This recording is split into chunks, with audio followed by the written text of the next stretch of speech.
After finishing Battlespire, I still couldn't move on to Morrowind. There was one last Elder Scrolls game standing in the way. A game some people call the worst Bethesda title ever made, and others praised when it launched in 1998. So I went back, completed it from start to finish, and what I found completely surprised me. This is the Elder Scrolls legend Redguard, a strange, ambitious, and deeply flawed experiment. This time, we are diving deep into everything it does right, everything it does wrong, and whether this forgotten chapter of the Elder Scrolls history is actually worth playing in 2026. And trust me, the answer is not as simple as you might think. Before we begin, a quick introduction. If you are new to the channel, welcome. I am Evrengost, and I focus on deep dive analysis of RPGs and story-driven games, both new and old. I am a bit of a completionist gamer, so I always fully finish the games I cover, completing all the side quests, visiting every location, exploring story branching, and unlocking all the achievements when possible. This allows me to analyze these games from a full experience-based perspective. Redguard is an action-adventure game, an attempt by Bethesda to enter the adventure game market, just as they did with Battlespire and the boomer shooter genre. For this experiment, they removed most of the traditional RPG elements of the Elder Scrolls series, such as character creation, stats and skills, in order to create a game inspired by titles like Tomb Raider and Prince of Persia. It was meant to launch an entirely new spin-off series called Adventures, and, just like Battlespire, it ended up being a commercial failure, becoming both the first and last entry in that series. You play as Cyrus, a Redguard mercenary who returns to his homeland after years of absence, in search of his missing sister. Since Redguard is a pure action-adventure game, there is no story branching. You experience Cyrus's journey from start to finish along a fixed narrative path, without alternative outcomes or player-driven choices. And, as a product of its time, the game does not feature any achievements. If you are familiar with my usual review structure, you may notice that the progression system and equipment chapters are missing here, simply because this game does not include any of those mechanics. You might think that this made the game easier for me. It did not. This game is a true test of a gamer's resilience. Between technical limitations, awkward controls, and questionable design decisions, playing Redguard, especially back-to-back with Battlespire, heavily tested my resolve. But I came out victorious in the end, and that journey gave me a deep understanding of both its many flaws and its unexpected strengths. You may already suspect that I did not love this game, but there is good in it, and I'm going to point it out. I am fully aware that Redguard has a core group of devoted fans, whose hearts I have no intention of breaking. My goal here is to take a step back, deconstruct the game with a critical eye, and deliver what I believe is a fair, balanced analysis. Without further ado, let's dive in. One should always separate a company's marketing claims from the reality of the product. The technical state of Redguard is quite poor, on par with Battlespire, and this has a massive impact on the overall experience. I checked a good number of 1998 reviews for this game to keep an open mind and see whether the problems players encountered back then were the same ones we find today. For Battlespire they were essentially identical, but for Redguard I found a striking difference. Most reviewers at the time said the game crashed on them a couple of times, but otherwise it was enjoyable and did not present major issues. My experience was completely different, and I genuinely wondered whether this was caused by DOSBox emulation or by problems introduced by modern PC architectures. Redguard, when played today, crashes often. Sometimes it simply freezes. Once it even crashed my computer kernel, something it should not have access to. Other times it refused to load an area, which is a severe problem that forces you to replace the area file with an earlier version of the same location, taken from an early save. This brings its own set of issues, because the world integrity is compromised and monsters and treasures respawn. Most frustrating of all, the game frequently crashed when picking up certain story-specific items. I tried to brute force through it by reloading and attempting the action repeatedly, but that was not a real solution. Sometimes it took 5 or 6 reloads, and sometimes it crashed every single time, to the point that I was genuinely concerned I would not be able to finish the game. And that would have been a big problem for me, as I intend to fully complete every single Elder Scrolls title from Arena to Skyrim. After digging through forums, I discovered the issue was linked to an INI file associated with sound. At first I was baffled, wondering what audio had to do with picking up an item, but then I realized the problem was triggered by specific voice lines Cyrus says after obtaining certain story items. Renaming the file so it wouldn't be recognized worked, but the game's audio became distorted and did not function correctly afterward.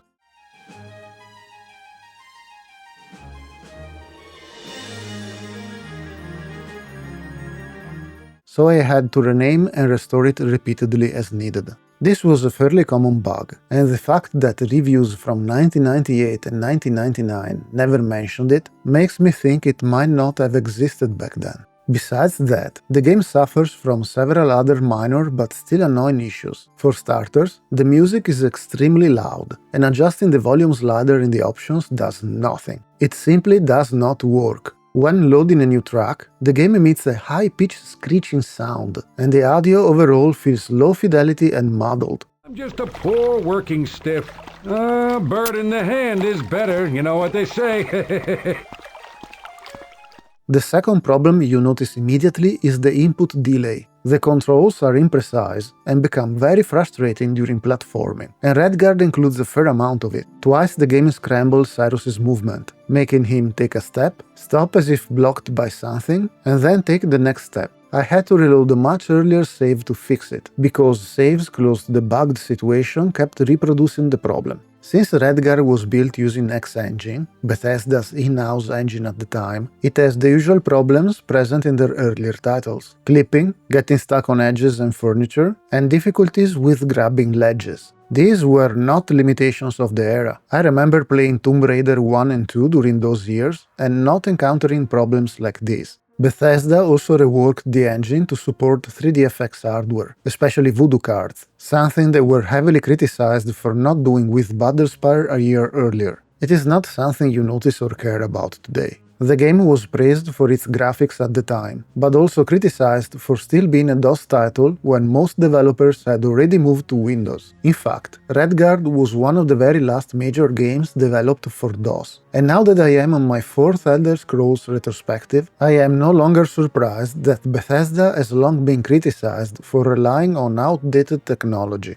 Another questionable design choice is the lack of mouse look. They had implemented it in previous games, but in Redguard you can only play with the keyboard and cannot freely look around the environment. Don't even try to make a modern controller work in this game, it simply won't. You have to hold the Alt key to get a limited view in a locked direction dictated by your input. This feels clunky, especially when you need to see where you're jumping during platforming. And do not get me started on the mushroom jumping puzzle. I will give it its own space in the next section. This is not a complaint from a modern perspective either. Reviewers at the time pointed it out as well. There are a few more minor annoyances, but I do not want to drag this game through the mud. At the end of the day, I think the technical state is what truly undermines the experience. I am still not sure whether it was always like this, or if these problems come from a poor translation to modern hardware, even when played through DOSBox.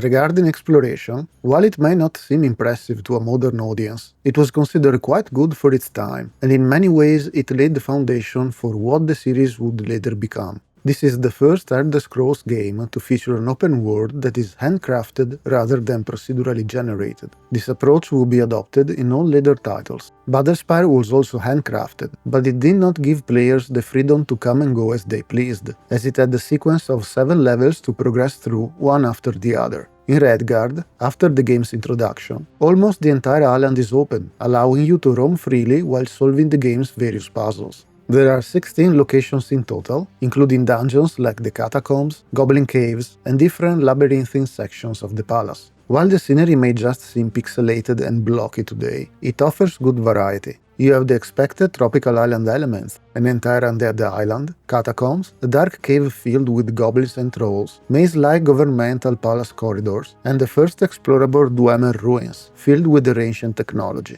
Traps and platforming abound. This is also the first game in the series where NPCs acknowledge you with a spoken line when you approach them, a feature that would later become standard. Talking to them can be a bit cumbersome because Cyrus repositions himself slowly and awkwardly in front of them every time, and you must go through the entire list of dialogue options. NPCs often speak at length, but listening carefully can unlock new story elements or lead to further investigation. Like in any adventure game, you want to exhaust all the NPCs' dialogue trees and pay close attention in case something new comes up. The main dialogue is usually well written, and all NPCs are fully voice acted. Well, I've heard rumors it was connected with the Restless League, but they're hard to take seriously if a joker like Lakeem could get in. Secondary dialogue is not always at the same level as the main dialogue. Maybe I've heard of it. Yeah, I've seen some guys hanging around there, supposedly in the Restless League, but it's all talk. Fortunately, Cyrus keeps a journal that records everything of interest he discovers, even during conversations, which is extremely helpful when you get lost. This journal is written from Cyrus's point of view, which is a very nice touch for immersion. That said, many of the game's technical limitations show themselves most clearly during exploration. If you intend to play this game, remap the controls as soon as possible at the beginning of the game, because movement is somewhat janky and there is noticeable input delay. The jumping puzzles are not ideal, as the X engine did not handle platforming very well, though they are still an improvement over Battlespire. At least you are less likely to get stuck on every ledge or object you bump into. The mushroom jumping puzzles are incredibly frustrating, rage-inducing even, and it is hard to understand how they pass the testing phase. Near the end game, there is a section where you must climb a chain into a chimney shaft, and then jump into a room with guards. The camera behaves erratically in that confined space, making it extremely difficult to perform the required actions. Climbing chains or ropes and swinging to jump is a common mechanic throughout the game. Another challenging section occurs while fleeing the prison across the rooftops. Some jumps require bouncing off windows awnings, which, due to the camera and the lack of a mouse look feature, makes them difficult to aim and leads to frequent frustration. On the island, nearly every door you do not strictly need is locked, whether in the city or elsewhere. Sometimes you must use one of the many keys the game has you find to access a building, or events will unlock them for you, such as hearing the guards ransacking the silversmith's warehouse. In some rare cases, Cyrus's movement glitches. I could not determine the cause, but he sometimes stops running and takes single steps with small pauses in between. This happened twice on the lighthouse steps. Movement is also particularly awkward in gremlin form, another mandatory part of the game's story that is baffling in how it passed the testing phase. There is a form of fast travel, achieved by purchasing special feathers in the city shop and using them at shrines that are linked to one another. A good rule of thumb, as in many adventure games, is to buy everything you can afford as soon as it becomes available. Magnificent! The compass is a permanent UI item, the shovel is useful in multiple situations, and some books are required to advance the story. Since the game doesn't indicate their usefulness, it's best to keep all items in your inventory until you need them, because there is no carry limit or encumbrance. The island map is looted from one of the first bandits you defeat outside the city, assuming the game does not crash while doing so, but it was also included in the original game box. In the digital version you don't have this advantage, but you can easily find it online. Other occasional useful items include torches. They do not light dark dungeons particularly well, but they are necessary to burn trolls or interact with certain environmental objects, so it is wise to keep several on Cyrus since they have limited durability. After the initial events of the game, all guards on the island become hostile and will attack on sight. This becomes tiresome over time, but it is essential to the game's economy, as you need the gold and potions they drop. As far as I could tell, there is no limit on potion capacity, but the maximum gold you can carry is 500, which can lead to grinding. Or, you can use the console to bypass this, as in almost every other Elder Scrolls game. Overall, contemporary reviews reflect my experience quite closely. They particularly praised the open-world design of the island, noting its visual appeal and the pleasure of exploring it, even in spite of its many frustrations. Alongside exploration, some reviews consider combat to be good, while others strongly disagreed. I fall firmly into the latter category. I am not someone seeking validation online by pretending to be skilled at games. I play mostly for the story, characters and exploration, and this combat system simply never clicked with me. It often felt like a random button smashing activity with no real sense of tactics or strategy. Enemies usually attack Cyrus one at a time, so there is rarely any need to be clever or reactive. In theory, you can parry, toggle auto-defend, sidestep or catch your opponent with their guard down. There are different types of attacks, including slashing combos, thrusts, lunges, and jump attacks, but I was never able to make them work effectively for me. I am not exaggerating. Perhaps I simply lacked the skill to master it, but in the end I relied mostly on sidestepping and slashing combos, brute forcing my way through most encounters. Redguard also uses a primitive lock-on system, which severely limits Cyrus's movement when his sword is drawn. You can avoid much of the combat in the game by simply running away, but they stubbornly try to defeat every enemy, partly because I needed the loot they dropped.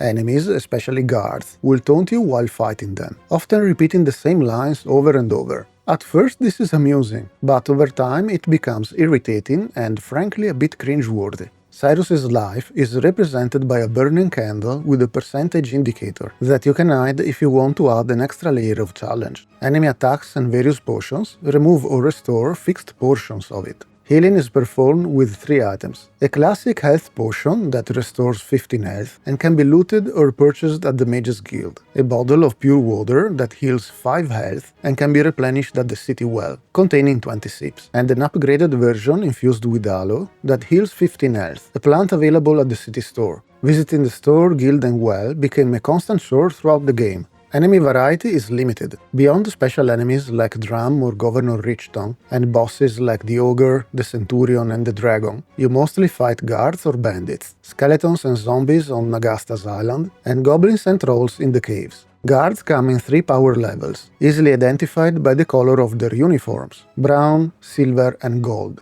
Bosses usually rely on simple mechanical gimmicks, such as forcing the ogre to smash columns to collapse the ceiling, attacking a centurion's knee while staying between its legs to avoid damage, or hitting your sword to harm the dragon. Once you understand these mechanics, the fights become much easier and far less interesting. And of course, X-Engine makes its presence known once again. You'll frequently see enemies stuck in corners or clipping through walls and ledges.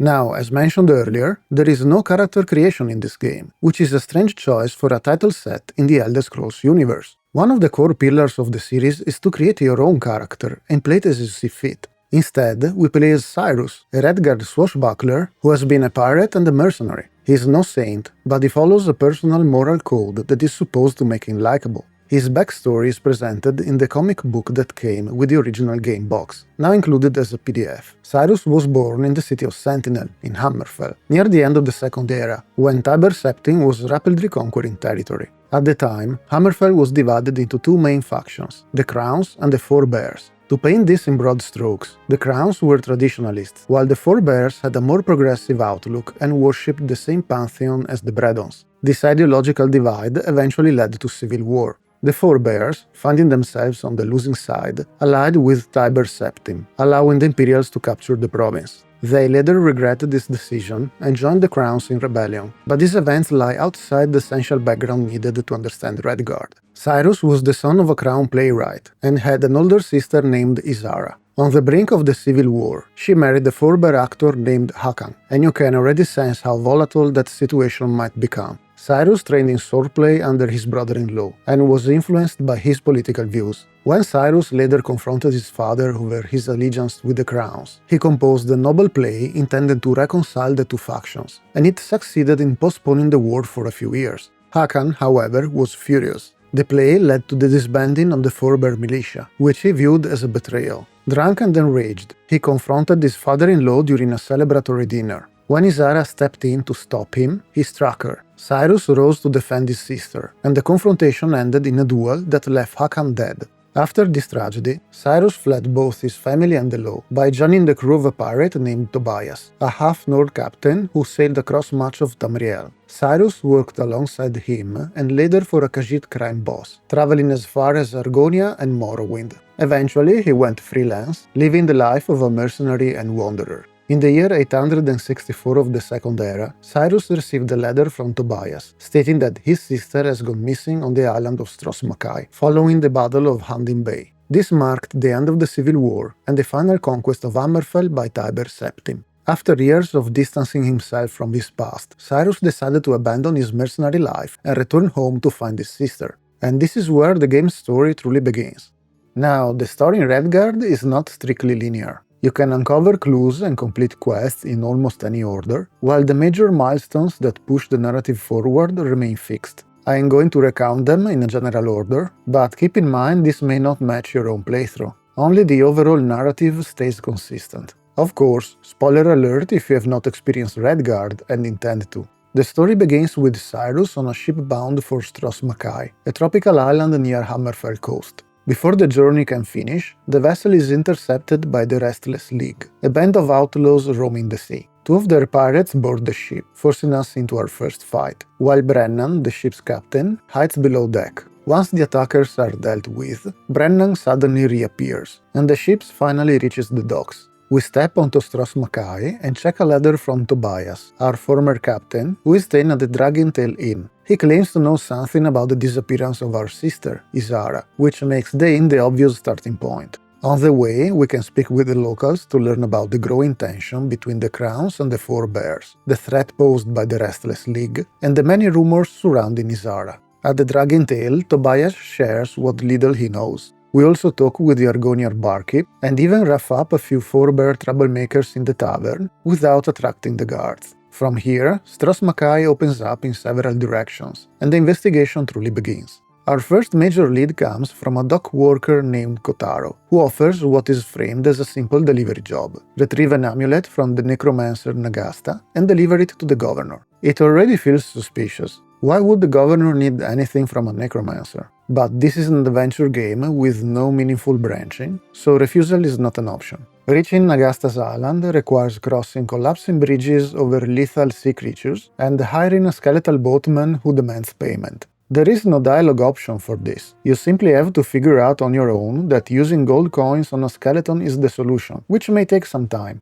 The island itself is crawling with undead, of course, and some of them constantly rise again, forcing you to rush through a sequence of puzzles to reach Nagasta's tower. When we finally confront him, he simply meets us at the gates and hands over the amulet without resistance, which again is suspicious to say the least. Back in Stros Mackay, delivering the amulet gets us summoned before Governor Richton.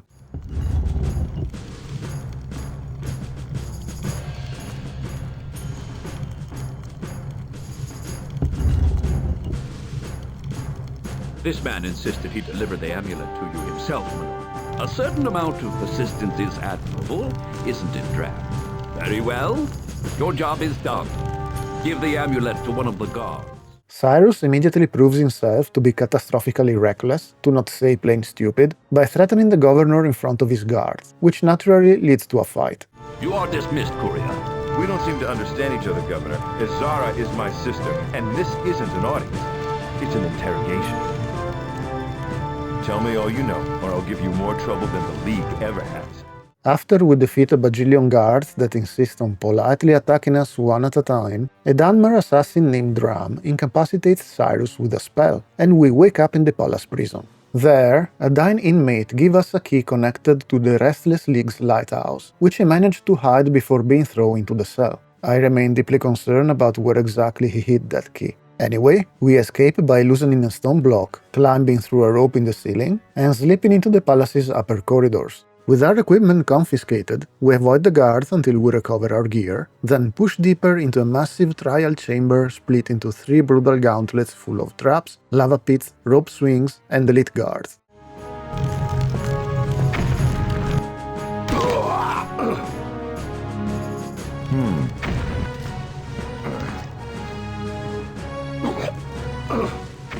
Each section contains a rune we must retrieve, and the platforming required to reach them is, quite frankly, a nightmare. Not quite Battlespire levels of suffering, but uncomfortably close. I still don't understand why Bethesda was fixated with platforming in X-Engine, while they fully knew it was an engine that doesn't support it well. All of this culminates in a symbol matching puzzle that made me question my own intelligence. After looking up the solution, I discovered that not only is Cyrus not very bright, but neither am I. Eventually, we reach the docks and escape into the city. Governor, I have news of the Redguard. Which bloody Redguard? The one recently put into the catacombs, sir. The one named Cyrus. He has escaped. What? He is nowhere to be found, sir. We are combing the streets for him now.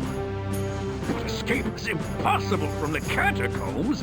The traps and so forth, right, Dram? I hear you.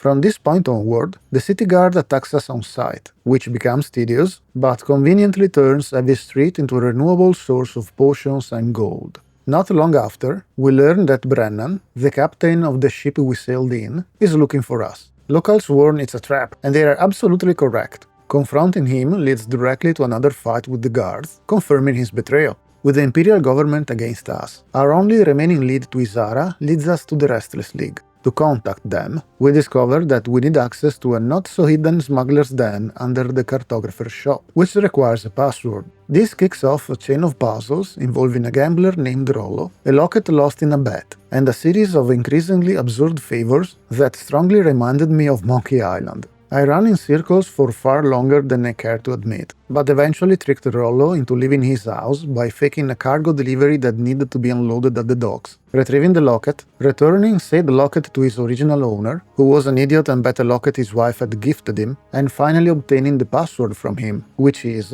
for reasons known only to the developers, Spoon. Inside the smuggler's den, we acquire League insignia and reach Saintsport, a nearby little settlement, open the lighthouse with the key we got from the dying inmate, and signal the League's ship using the insignia and a precise flash pattern. This section nearly broke me. The solution is supposedly delivered through the ramblings of an elderly elf, the observatory custodian. The observatory is a completely different location on the island, and the old elf is completely nuts. You ever run into any pirates? Anybody known as the Restless League? You're the first person I've seen in a while. Flash, nobody comes up here, especially pirates. Stay scared. Run away. Run away from what? The ghost. You mentioned the Dwarven Ruins. Dwarves. Flash, flash, flash. Like to build everything and boom. Damn, quickly. It's good without leaving instructions on there. Flash. Away. The ruins too big and scary for me. Figure yourself. Go to the west. Ghosts? What ghosts? Flash! Ghosts in the lighthouse, shine the light! Flash, flash, flash! Man, now! Wake the hell up! That's the sequence of flashes you need to perform for the ship to arrive. How I was supposed to extract a clue from this is beyond me. But wait, there is more. In DOSBox, you need to lower the CPU cycles, or the light flashes will never match the right pattern. After extensive trial, error and research, I finally managed to contact the League. The League take us to their hidden base, where their leader Basil offers limited answers. A hot-headed lieutenant provokes a duel, which we survive, earning Basil's respect and a bandage. Using the bandage to cure our wounds makes it bloodied, and this becomes the key to unlocking Izara's magical seal journal she left behind in the League's base. Since Cyrus shares her blood, in a scientifically very wrong way, the seal mistakes the brother for the sister and breaks, revealing her true plan. She stole Prince Ator's soul gem in an attempt to resurrect him and resist Imperial control. Ator had led the rebellion and was killed when reached on-sized power. Depending on the order of your discoveries, at this point you might not know who the prince was, and that can be confusing. It sent a dragon, and no man could stand against it. It killed Prince Ator? Ator challenged the beast, but he never reached it. As Ator lay dying, his wizard, the Archmage Boa, tried desperately to save his life. The dragon was upon them, and there was little time. Boa gathered Ator's life force into a soul gem just as the fire rained down. The Battle of Stros Makai ended then, and Izara's trouble began. We could restore Prince Ator from the soul gem, and under his banner, fight the Battle of Stros Makai again. This time rightly at his side. And then that little witch took it. Izara took the soul gem? And with it the fate of Stros Makai. When we return to the inn, Tobias has vanished. From here, the story becomes a web of investigations, cryptic clues, and increasingly elaborate errands. Izara's trail leads us through the Mages Guild, where the apprentice Felicia reveals her research into a powerful relic known as the Flask of Lilandril. Archmage Jaganvir appears and immediately decides this knowledge is too dangerous, and transforms Cyrus into a gremlin. In gremlin form, I had absolutely no idea what to do. After consulting a guide, we sneak into the prison through a very small hole in the prison wall, communicate with the imprisoned acolyte Giotto via a bizarre dialogue puzzle, and restore Cyrus to human form. Yeah! Me! Sorry, Giotto can't understand you. Yeah! Me! Back! What? Oh, Giotto sees. Jaganvir's favorite little trick. What did you do to annoy this Archmage, Giotto wonders? Well, Giotto take care of this, no problem. Hein someone wish how.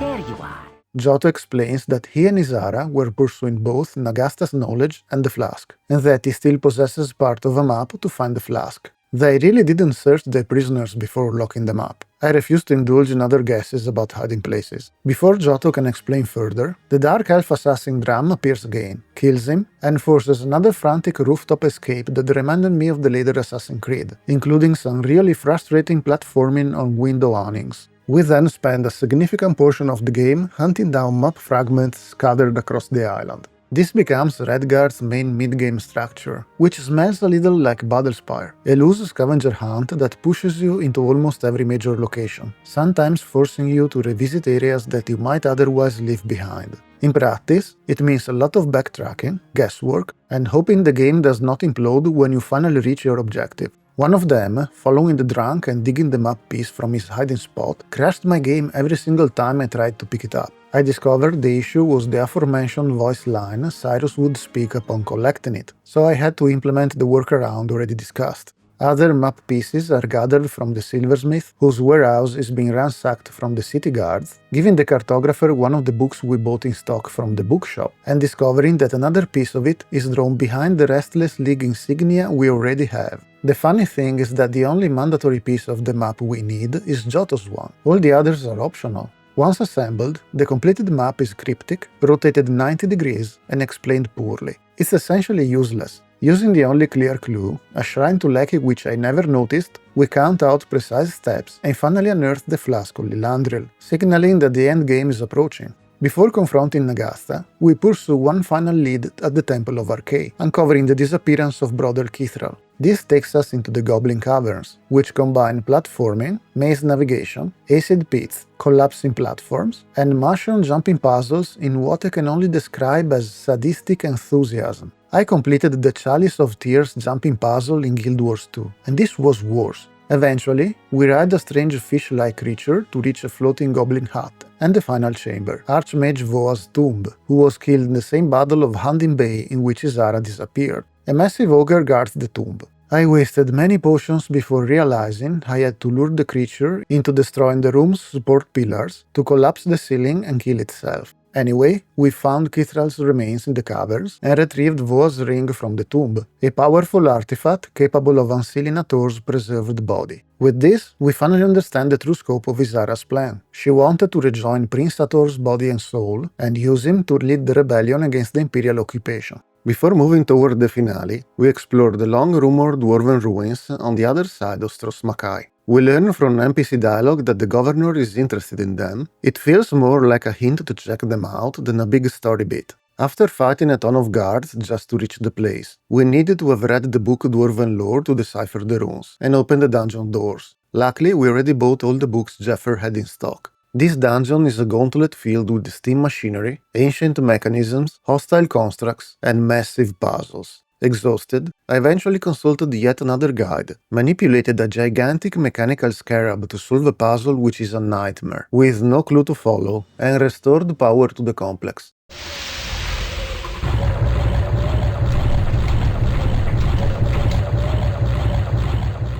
This awakens a dwarven centurion, which, despite its terrifying size, is defeated by repeatedly stabbing it in the knee. It can't reach us when we're between its legs, so the boss fight pattern of this game is now clear. They're trivial if you know the gimmick to succeed. From its remains, we retrieve a dwarven gear, allowing us to activate the ancient dwarven observatory. Somewhere along the way in our exploration of the island, we uncovered a strangely deeply human subplot involving a Yokudan boy named Hale, who's been murdered by the Imperials, and whose soul is trapped by Necromancer Nagasta's island-wide soul snare. The evil mage is using the entire island as his personal soul trap. At this point I'm thinking of the dozens of guards I've killed so far. Now, Yokudans are a culture that preserved the ancient Redguard traditions from the original homeland, the island of Yokuda, which sank into the sea in the First Era. The boy's mother, Saban, endlessly performs a ritual to keep his spirit from being consumed. She's been doing it for 3 months straight, because Hale was killed while trying to help our sister Isara resurrect Prince Ator. At this point, I'm starting to think our dear sister is a true calamity unleashed on Stros Mackay.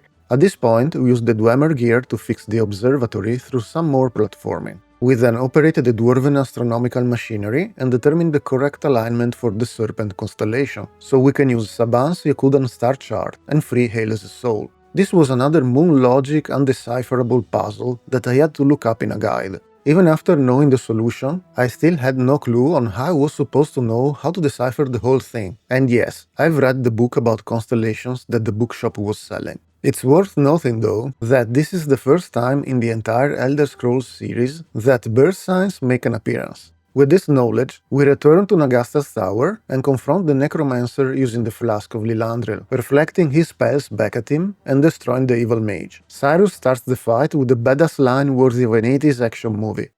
Now, that just is to serve as a walking, talking cautionary tale, Cyrus. Would you repeat our mistakes by trifling with this one? And you propose to browbeat my lord Vile into relinquishing your sister's soul. Surely consider this. Vile is my business now. You have other things to worry about. Really? What might conceivably trouble this one? The question is, does your soul get caught in your own soul snare after you die, or does it just get to go straight to hell? Let me help you find out.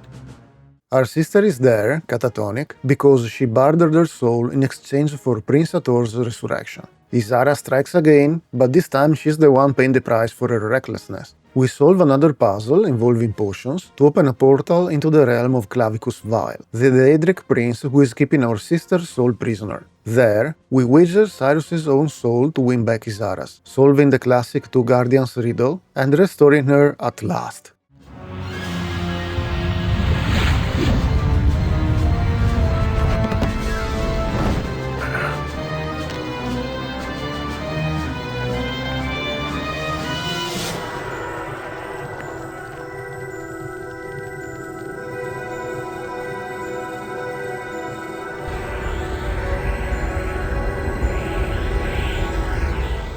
With Izara saved, we learn that Richton possesses Hathor's soul gem. It's the amulet we delivered to him at the beginning, adding insult to injury. Using a key she provides, we return to the palace, descending into its hidden depths and navigating an escalating series of traps, puzzles, and elite guards that culminate in a confrontation with the dragon. The solution, naturally, involves repeatedly hitting Cyrus's sword at the brazier so it can somehow harm a fire-breathing dragon. Logic is optional. With the soul gem secured, we return to Saban, who happens to be a powerful witch and performs the final ritual to restore Hathor. It partially backfires, binding his soul to his sword instead, creating the Soul Sword. Cyrus spins it as the will of the prince and rallies the Restless League and launches an assault on the palace. You failed us! We're through! Is this how you will honor your prince then? Cautious I've thought you, Basil, but never before a coward. Did it occur that maybe he chose this shape and symbol as the sign of his intentions? Perhaps that soul in hated delay snared helpless in a jewel while his men hid and shirked their duties, his duty. Perhaps that soul honed itself to this and by no mistake comes to you now in no more fine and final form as this. A sword. Aye, boys, it's about blood now, too long frozen in your veins. And you'd rather yourself be rigid than follow me. Well, if you won't, then shamefully know that your prince will, for his blood be solid too, but strained to steel and tempered in death. Arise alike as he, as swords as we are crowns alike as he. The prince is dead! Long live the prince! The final stretch is another gauntlet of combat, puzzles, and platforming through the palace interior, culminating in a duel aboard Richton's dirigible. We defeat Ram once again, then overpower Richton in a lengthy sword fight. Just as he surrenders, Dram attempts to assassinate Cyrus by surprise, only for Hathor's sword, controlled by his spirit, to strike down both assassin and governor. Cyrus incredibly survives the resulting dirigible crash, and the game closes with Izara assuming leadership of Stros Mackay, peace being forged with Tiber Septim, and Cyrus setting off toward his next adventure. It is finally done. For a game released in 1998 and still running on a DOS engine, Redguard can be genuinely surprising to look at. Speaking of X-Engine, I have to talk about the visuals, which were generally well received at the time, with praise for how beautiful the island looks and how the 3D models represented a noticeable improvement over the old sprites. Animations were not bad either, at least by late 90s standards. Redguard was the first game in the series to support 3D effects and Voodoo 1 and 2 cards, something Bethesda was heavily criticized for not doing in Battlespire, just 1 year prior. They reworked the engine for this, allowing the game to run in full 16-bit color in 3DFX mode, compared to the 8-bit display of the software renderer. In an interview, Todd Howard stated that this version of the engine could display and render more polygons than most other engines at the time, with NPCs ranging from 400 to 600 polygons each, and buildings containing hundreds more. The engine also featured full fog layers, multiple cloud layers, and colored lighting. Howard even claimed the game would feel real because it looked real, and judging by most contemporary reviews, this was not just marketing talk. Some critics did note that Redguard's graphics did not quite compare to technical powerhouses like Half-Life or Heretic 2, but the 3DFX enhanced X engine was still widely considered impressive. The software renderer, on the other hand, was far less convincing, but it remained the only option for players without the 3DFX card. The level of environmental detail was another major highlight. Reviewers praised the carefully crafted locations and the strong sense of immersion, pointing out how varied the environments were. The Dwarven Observatory, in particular, was frequently described as breathtaking, and honestly, this is one of the few moments where the game still manages to impress, even today. Of course, as with many Bethesda releases, praise came bundled with controversy. Redguard was still a DOS game, at a time when almost the entire PC industry had already moved to Windows, leading to accusations that Bethesda was stubbornly clinging to outdated technology. Pretty much the same accusations Bethesda still receives today. PC Gamer UK was especially harsh, delivering what is easily the most brutal review of Redguard I managed to find. The reviewer complained about a lack of atmosphere, riding, and I quote, "the by now traditional Elder Scrolls disappointing graphics, from the poorly animated people and blunt textures to unbelievably flat fireballs. Nothing seems to be hugely improved by the mysterious magic of a 3D card." Looking at the game today, the visuals are obviously dated, but some of their design ideas clearly survived into later entries, particularly Morrowind. You can already see early versions of its character models, its handcrafted world design, and its approach to zones layout, making Redguard feel less like a dead end, and more like an awkward but fascinating evolutionary step. Now, moving to the sound design, I think Redguard is mostly remembered for its uneven voice acting. For the first time in the series, every character is fully voice acted, from the main character, Cyrus, to every single NPC you interact with. On paper, this is hugely impressive. In practice, the quality of the recordings is wildly inconsistent. Michael Mack does a genuinely good job voicing Cyrus, and, as a result, went on to voice many Redguard characters in later games like Morrowind and Oblivion. Stay as long as you like. It would be a privilege to talk with you. Cyrus himself is also a bit like a Geralt of Rivia before his time, constantly mumbling to himself and loudly announcing every piece of loot he picks up. A health potion. 7 gold pieces. This habit quickly becomes less charming and more unsettling, especially during long play sessions. Beyond his performance, the game swings violently between excellent and obnoxious voice acting. Mariah the Gossip, for example, is infamous as one of the worst voice-acted characters in video game history, and I fully understand why. And what does life hold for you in Stros Macaque? Not as much as it used to. Spend my days landscaping. Before the Civil War, there were more of us. The town square and the park was so beautiful. But I do what I can. Meanwhile, other characters, like the shopkeeper, are surprisingly well acted, although I often found this parrot to be so grating that I briefly wished the game gave me the option to strangle it. Ah yes, from the exotic canna bird, a favorite of mine, for they are bred on Somerset Isle, bred for their beauty, I might add. They make an excellent gift for 10 gold. And what's your name? And what's your name? I'm searching for a young lady. I know your sister's name. Her dealings, I fear, were shady. And screws up her game. My time is short. I only rhyme. Come, be a sport. About half the time. The soundtrack itself is perfectly serviceable for a swashbuckling adventure, but is held hostage by a horrible screeching sound that plays whenever a track loads. This alone significantly damages the experience, and it becomes even more noticeable because the volume slider does not work. This lizard barkeep. An Argonian? Don't know his politics, but that Drakius is a damn nuisance to us working girls. I could not find this issue mentioned in contemporary reviews, so it may be a problem specific to the DOSBox emulated version, but either way, it's an auditory crime.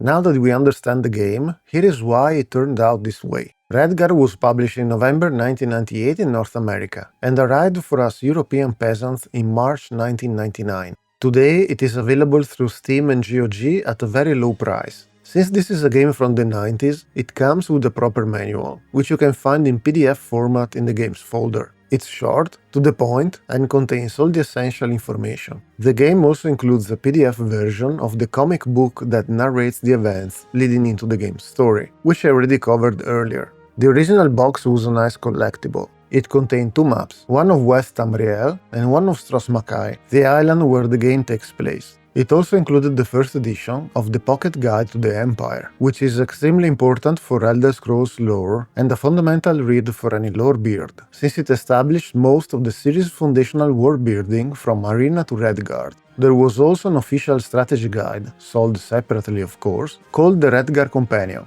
I always like anecdotes about the game's development, since they often shed light on the final product. Unfortunately, in Redguard's case, there is surprisingly little information available. Most of what we know comes from marketing interviews at the time, or from scattered developer interviews released many years later. Redguard was developed alongside Battlespire and Morrowind, but as I mentioned in the Battlespire retrospective, at some point Bethesda realized they were attempting the impossible, and put Morrowind's development on hold to reassign staff to these two projects. Todd Howard was the project leader for Redguard, and in a recent interview he stated that Bethesda only had about a dozen people working on a single project in those days. Both Carl Kuhlman and the late Julian LeFay described the working conditions as absolutely brutal. Julian spoke openly about constant crunch, while Kurt compared the workplace to a sweatshop. So yes, morale was presumably not really through the roof. One of the most radical design decisions they made was removing character creation entirely. A defining feature of the Elder Scrolls series is the freedom to build your own character and roleplay almost anything you want.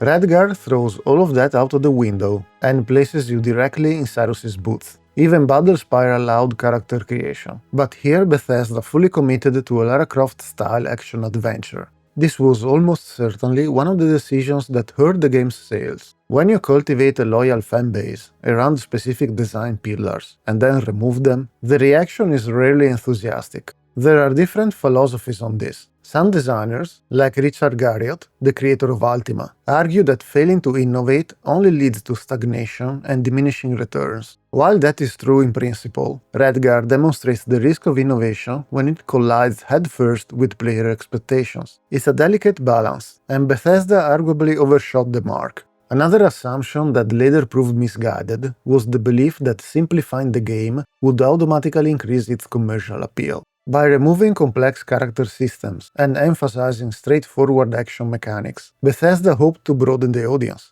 In theory, this makes sense. Skyrim would later prove that streamlined systems can lead to massive success. The crucial difference is that Skyrim still preserves the core identity of an Elder Scrolls game. Redguard, by contrast, shifts genre so aggressively that it barely resembles the series it belongs to. This was a lesson Bethesda would clearly take to heart in later entries. Maybe they forgot it all again with Starfield, but I'll reserve my judgment until I'll actually fully complete it. At the time, however, the team was extremely confident. Bethesda prepared 150,000 physical copies for launch. And remember, this was the era before digital distribution, so these were all boxed units. While I could not find official sales figures, the fact that they never disclosed them and later described the game as a commercial failure strongly suggests that sales fell far short of expectations.